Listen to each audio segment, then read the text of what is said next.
From the Denver Post, excuse me. Police identify 47-year-old man who killed 5, injured 2 in Lakewood, Denver shooting spree. This was last night. The 47-year-old man who shot and killed 5 people and 2 others during an hour-long killing spree between Denver and Lakewood was previously under investigation by law enforcement, police said at a news conference Tuesday. Well, that's a too little too late moment, I'd say. Police identified the shooter as Lyndon McLeod. With a name like this, I might too, Jesus. Lyndon McLeod. I couldn't say that name 5 times quickly. And said he knew many of the people he targeted. Is it McLeod? McLeod. How? Like Fox McLeod? It's Scottish? Huh. I'm reevaluating my priors. Anyway. Opened fire in 2 tattoo shops, killed a clerk in Lakewood Hotel, hunted 2 people inside their homes. Jesus Christ. So it wasn't just a big non-targeted mass shooting. It was specifically going after people that he knew. Previously investigated by law enforcement in the 2 previous years, but it never led to charges. Too soon to determine the motive. At least 4 of those shot worked in tattoo shops. The shooter. Here's what I'm interested in. McLeod had several ties to the places he attacked Monday. He previously owned a business, Flat Black Ink Corp. I'm going to guess that's a tattoo parlor. In the 200 block of West 6th Avenue, the area of the second shooting, state business records show. The records show the business was formed in 2005 and listed as delinquent in 2017. It was Flat Black Ink is also listed online as the publisher of 3 books written under the pen name Roman McClay, which feature a character named Lyndon McLeod. In one passage in the first book, published in 2018, the author describes McLeod carrying out a murder at an apartment complex on the south side of Cheeseman Park. Really? Well, that's very stealthy. Very, very bold artistic choice to write a book where you kill a bunch of people. Okay. The description mirrors the attack police say he carried out on Monday. Wait, he seriously preempted it 3 years in advance? Okay. All right. Shooter, dressed in tactical gear, wore a police logo and badge when they gained entry. People died. Once victim named be murdered, there'd be no legal reason not murder everyone else. Any sentence he received would be the same as felony murder during a robbery, whether it was 1 or 7 or 10 people, the author wrote in a book. The books were described in an online review as an epic, visceral journey into the dark heart of every man broken by society, according to one reviewer on the website Goodreads. Another reviewer on Amazon called the first book an 800-page alt-right rant and said it featured fantasies about killing people involved in the BLM movement. It's important to note, as another one-star reviewer did, that this book presents characters who give full vent to their sexism, racism, and every other ism kept out of mainstream discourse, another reviewer wrote. Colorado court records don't show any previous criminal history. You know, this might be a hot take on my part, but I feel like people writing 800-page screeds, which are essentially a political denunciation of your opponents and include a description of a person named after the author engaging in a mass shooting, I feel like that should trip a few lines a little bit, maybe, possibly, you know. Worth looking into. Anyway, the only reason I even know about this is because I woke up to a DM this morning saying, well, giving me this Twitter thread, essentially.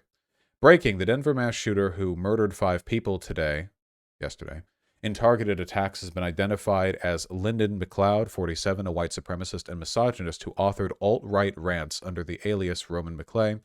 McLeod opposed Antifa and supported shooting, quote, communists.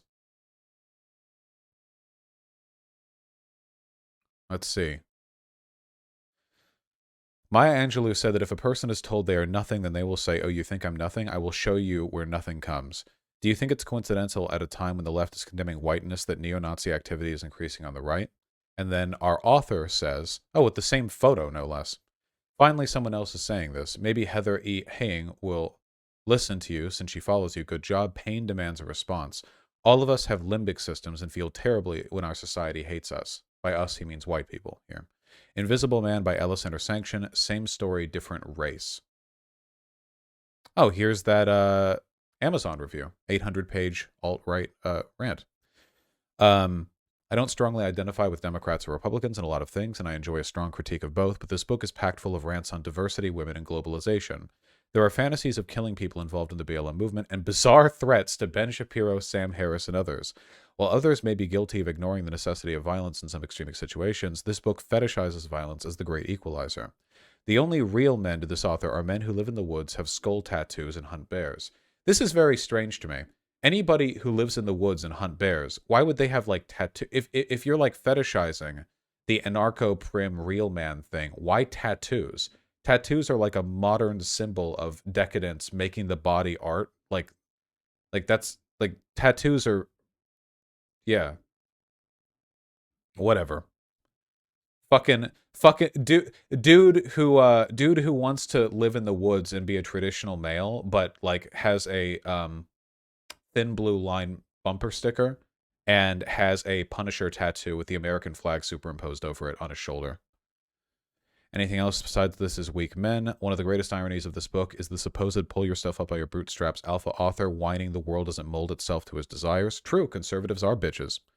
Very, very true. And finally, on a literary level, this book reads like a convoluted run-on sentence. It seems to attempt Jordan Peterson-esque style rambling, forgetting that at least Peterson comes to some sort of conclusion. Ah, that's a very charitable read of Peterson. It attempts to sound smart by taking some random word in every sentence and finding a replacement in a thesaurus, which results in unnecessarily complicating everything. The bottom line is that Sanction is an angry alt-right wolf wrapped in science fiction wool. Here we go, from our author. I start with sexual dimorphism for a reason. Biology is our first clue. Then you look at thousands of years of religions from Norse to Jew, Christian and Muslim, all demand female chastity. Then you ask modern men how they perceive unchaste women. 3 levels of analysis which align. What? I'm not... I don't know if the Norse religion... they had some weird gender stuff relative to us historically. The Norse groups, I'm pretty sure. Like, not... Yeah. Let's see. Fairly esoteric, I think. Norse religion was based on paganism, multiple genders. Remember that non-binary Scandinavian leader we looked at recently? Let's see. Denver shooter is followed on Twitter by alt-right grifter Mike Cernovich. Oh, nice. There you go. Actually had a following. Look at that. His friends are eulogizing his death and demanding a response. Look at this shit, dude. It has always fallen to the shoulders of men to create order, to defeat chaos in a battle of wills and plant their facts in this. Okay, listen, I'm going to be clear, all right? Hey, my alt-right duders, when you write like this, you are literally just grown-up versions of angsty teens who write shit in, like, ink that you've penned on your wrist, okay? You are so fucking uncool. Holy shit. The battle for civilization has always been fought with the blood of martyrs. The white man... Shut the fuck up. Holy fuck, you're so lame. Seriously. Oh my god. Do you think if you went back 1,000 years and found, like, all the Scandinavian dumbfucks that you guys, like, worship, do you think they talk like that? They were just, like, fucking and drinking, okay? They were chilling, all right? The era of white civilization these guys idealize probably took place adjacent to the fucking, what was it, the Muslim Renaissance? What was it, the Golden Age of Islam, you know? While Europeans were, like, running around fucking sheep, you know? All the fucking, you know, Arab nations were living in, what were they? I've seen some fanciful depictions. They all lived in glass bubbles that floated above their cities. Let's go with that, okay? Some highly artistic depictions of the golden age of Islam. But we'll go with that, yeah. True and historical, yeah, very, very well known. Anyway, hold on. I've heard this guy, yeah, hold on. Lyndon, our good friend here, was a fan of far-right propagandist Andy No. McCloud replied to at least 2 of Andy No's tweets supporting violence against those No labeled anarchist Antifa for their non-violent demonstration. And of course we have, you know, the classic stuff here. Unsurprising, I think. as this person discovered, the white supremacist Denver mass murderer was not only a fan of Anthony No, but also far-right conspiracy theorist Cernovich and noted transphobe Zuby Music, who hosted an hour-long interview with the murderer in 2019. Dude, that's great. So not only did this guy go ahead and do a mass shooting, he got an interview from Zuby, a fairly prominent dude on, at least on Twitter, I guess. He got an interview with Zuby after publishing a book, which was essentially just him writing out his future mass shooting. Very few views on it, admittedly, but then we have the GoFundMes for those who are shot but not killed, because in America, when a mass shooting happens, you have to pay your own fucking hospital bills. GoFundMe, the #1 support system for people shot but not killed in mass shootings. Big fan of Anthony No, Cernovich, and Zuby. Update, the now deleted 2019 tweet. Jack Posobiec tweeted about the violent manifesto written by Lyndon McLeod. Can they stop fronting every tweet with 20 adjectives? Chill. Should POSO read sanction? Posobiec asked. McLeod and his supporters responded with enthusiastic endorsements. Okay, I think we get it now. On the radar for the police. Andy No blocked this person, etc., etc. Okay. I think we pretty much got the picture here. I think the critical thing to take from this isn't actually, you know, this guy went on a mass shooting and was right-leaning. We know the alt-right produces a ton of mass shooters. That's not new information, okay? The new information... Oh, this is caused by the dirty war in Syria. Yeah, the media pays attention to this, but not to what's going on in Syria. Yeah, there we go. Bring it back around. Have a theme for the stream. Since we're about to talk with one of those gray zone types, we're probably going to get more of that serious shit. But no, I think the interesting thing here is that after this guy published essentially a warning for his future mass shooting, they interviewed him for, you know, like they continue like that wasn't disqualifying. You know what I mean? It's like you can just do that stuff. You know what I mean? Most mass shootings, I think, are committed by deeply unwell people. But unwellness is often caused by political beliefs, you know? Like, that you can make a person unwell. It's not always an intrinsic thing. It's very, very possible to have a well-adjusted person lose their shit and go fucking Joker mode because they're exclusively consuming alt-right propaganda or whatever else. In fact, I'd say that's actually quite a bit more common. In fact, if I may, you know, I would actually suggest, and I have no way of proving this, but I believe it anyway, that by far the majority of unwell people are unwell not through some sort of genetic or, you know, physiological condition, but rather they're unwell because they're exposed constantly to information which makes them unwell, which wears away at their faculties of reason, which biases them against good things and, you know, leans them towards bad things. Which makes them incapable of rationally processing information. I think that. Overwhelmingly, I think that. Which is why we have to be careful, right? And I think that the right is not only bad at identifying when those worn away people are in their presence, they actually specifically and intentionally work to wear those people down because it makes them more politically useful.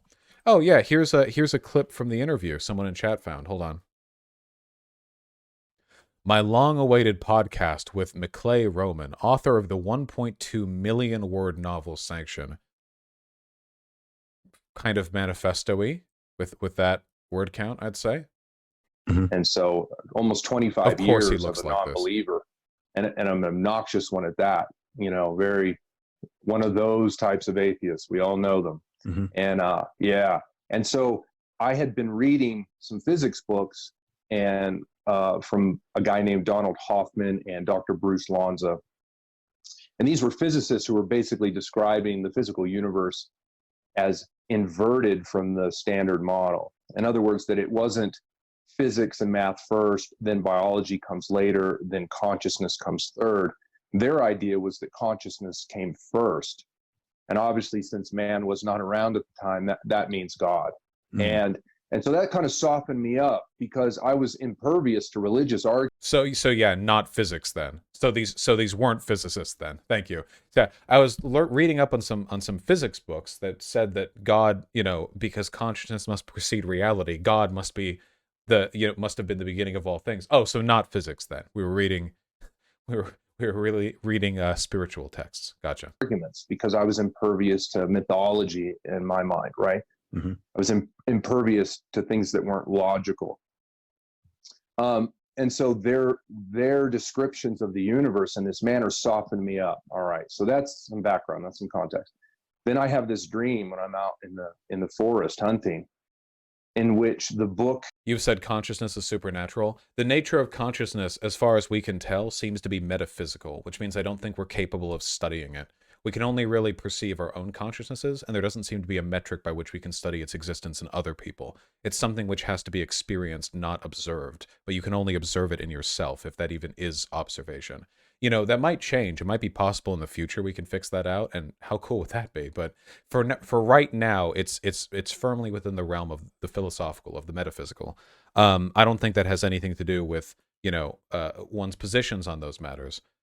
Because I don't think we can really make statements on the metaphysical. That's my religious position. Come on, that's some religion brain bullshit. No, it's not. It's actually, I think, the only correct position that you can take right now. You can go up to the most... Nothing that I'm saying right now has anything to do with religion. Metaphysics doesn't mean religion. Metaphysics just means stuff that comes, well, essentially before physics. It's outside of its purview. Or, for our purposes, outside of our ability to measure it through empirical means. We can't measure consciousness. We can measure brain activity, but we don't know that's consciousness. We can measure, people's speech and eye patterns and, neural waves, but that's not consciousness. Those are all those things respectively. So yeah, this is like proving, it's like the philosophical zombie question. Again, there's just no way to answer it. Not really, not empirically. So it's metaphysics, at least for now. And I think that means the best thing we can do is to not make strong, prescriptive or descriptive statements about it. That it's something we have to respect the differentiation of. We know pretty much that consciousness is brain activity. Come on, Vaush. Rippy, I strongly encourage you to look into this because this subject is beyond my purview and yours, and you're doing the Dunning-Kruger shit right now, where your limited understanding of the subject, your knowledge that there is a relationship between conscious behavior and brain activity is leading you to believe that you've arrived at the end of the subject. But I'm afraid you're not. None of us are. Appeared to me fully formed. And I woke up a believer in God. Wow. And it was not a rational experience. It was immediate. I'm getting triggered. Do you really mean to imply knowing what's going on is a supernatural property? No, metaphysical doesn't mean supernatural. It doesn't mean spiritual either. It means that it's outside the criteria for physical evaluation that we currently have. And the fact that we cannot use physical empirical measurements to determine whether something is conscious is a fact right now. That's a fact. That's an empirical fact. It is a fact that we can't arrive at empirical facts pertaining to that subject. So our consciousness isn't supernatural, it's not magical, it's not religious, but it is presently something in the realm of metaphysics. Just Google metaphysics. It doesn't mean supernatural. Visceral. I was certain of it. I had no doubt.